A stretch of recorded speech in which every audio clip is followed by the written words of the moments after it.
Hello friends, and welcome to another edition of Transformational Astrology. I'm Henry Seltzer, and we want to talk about this really powerful new moon that's coming up tomorrow morning on Saturday morning, the 29th.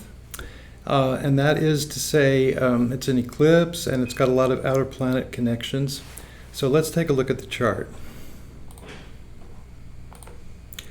So here we have the chart on the natural signs and houses, using Aries and then Taurus as the first and second house. That's the natural chart.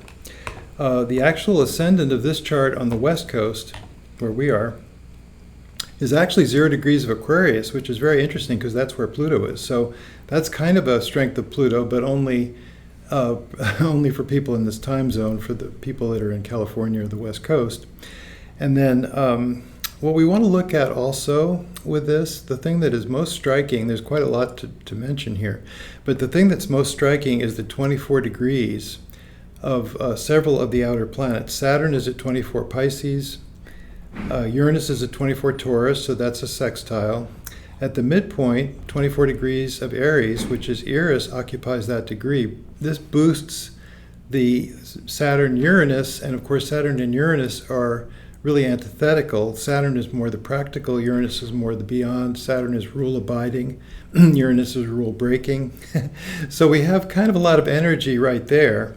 And then you can see too, at 22 degrees of Cancer, so squaring Eris, sextile to the Uranus position and trine Saturn. This is Mars, so Mars at 22 degrees of Cancer. Now, Mars trine Saturn, we could say, is also very interesting because it's stop and go. You know, there's a lot of energy forward in the fact that the sextile to Uranus is new things, new ideas, let's try something different. And then the Saturn is no, you won't. You know, even though it's a trine, there is an energy towards stopping. So this is a kind of a stop and go situation, very powerful configuration for this new moon. It is an eclipse, so it makes it even stronger. They say the eclipse energy lasts for 6 months, so maybe we're talking about the rest of this beginning of the year, leading all the way up till September. But in any case, we want to mention too that what's happening here with the Mars 22 Cancer, right next to Eris, is Chiron at 22 degrees of Aries. So that's a square to Mars. So Mars square Chiron, and also Chiron moves on to 23 degrees by the time of the full moon, which is 2 weeks further, which is to say it's actually the 12th of April. So on the 12th of April, we have a full moon in Libra at 23 degrees opposite the sun at 23 degrees, and also Chiron at 23 degrees as well. So the same degree, so that we have a lot of Chiron coming up. We have Chiron in this instance, so there is, to some extent, the possibility of recognizing where we're stuck with our own internal issues. You know, when we get reactive, it does have to do with inner wounding. It does have to do with early childhood, usually trauma with parents or siblings, or perhaps with early school. And that gets stored away. That gets pushed aside. We don't want to go there. And until we break through into that kind of walled off section of ourselves, we don't make progress. So the tendency is to shun it, not to pay attention to it.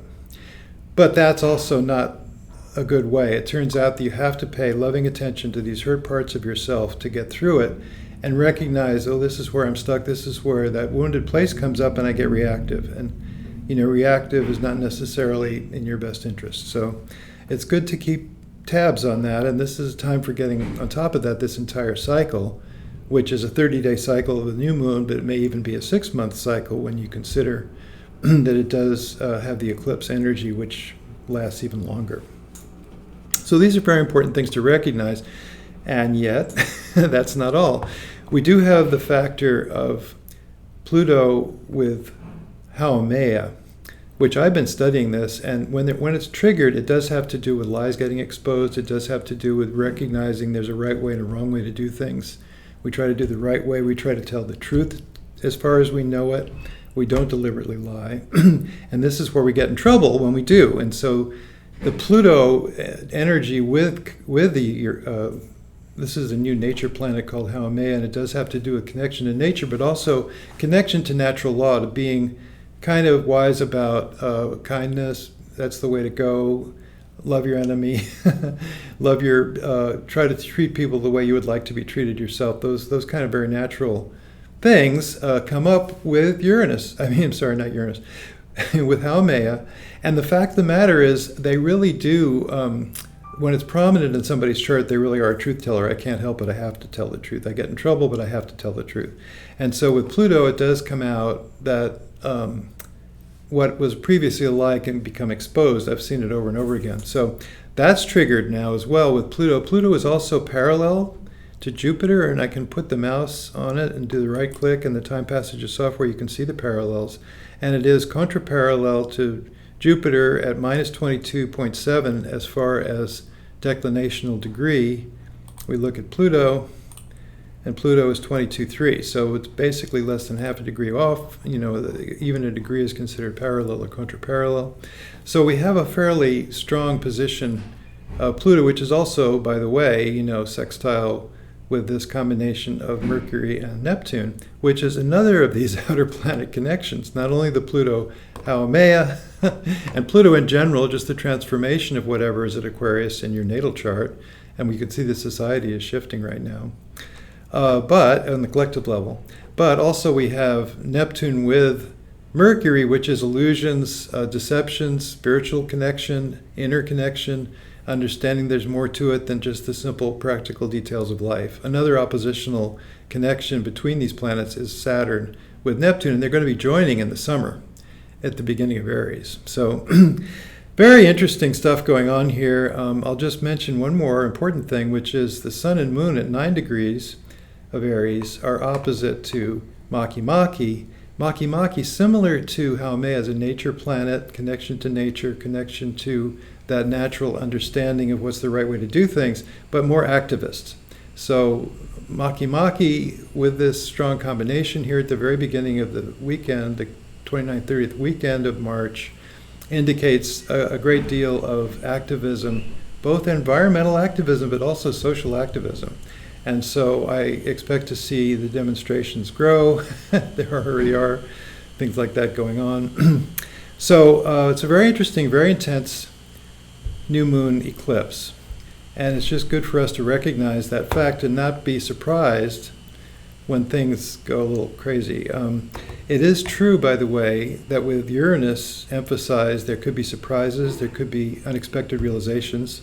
I love the Grateful Dead line on this, which is, sometimes you can get shown the light in the strangest of places if you look at it right. And so that is, be aware of intuitional understanding that may come unbidden. Pay attention to everything. Go slow, take your things very carefully. You show discernment, don't be fooled. But what's also a factor, which I haven't mentioned yet, is the retrograde, which doesn't finish until the 7th of Mercury, the 7th of April. Mercury moving backwards into Pisces, Venus moving backwards. It was in Aries, moving backwards into Pisces. They collide actually with Saturn on the 7th when Mercury turns direct. So that's a very powerful day. Also the 7th, the direct station, the station direct of Mercury. So anyways, a lot going on, very powerful times. And with the retrogrades, we need to especially be aware that things can shift on us. We can have unexpected shifts that we don't expect. Naturally, if we didn't expect them, we didn't expect them. So anyway, that's what I wanted to say, I wanted to share. And I think I'll transition back here. Just to say that, when the times get tough, or when the going gets tough, they say the tough get going. And so it is important to just stay impervious, recognize that there's a bigger picture here, and just try to survive. Try not to get too upset at things that happen in an untoward fashion because of the retrograde. And because of the intensity of this eclipse energy coming up this weekend. So best of luck with that, and as I always say, know where you stand, and then you can just be kind of a pillar in the shifting tides. And that's what we have to do right now. So best of luck with all that. See you next time.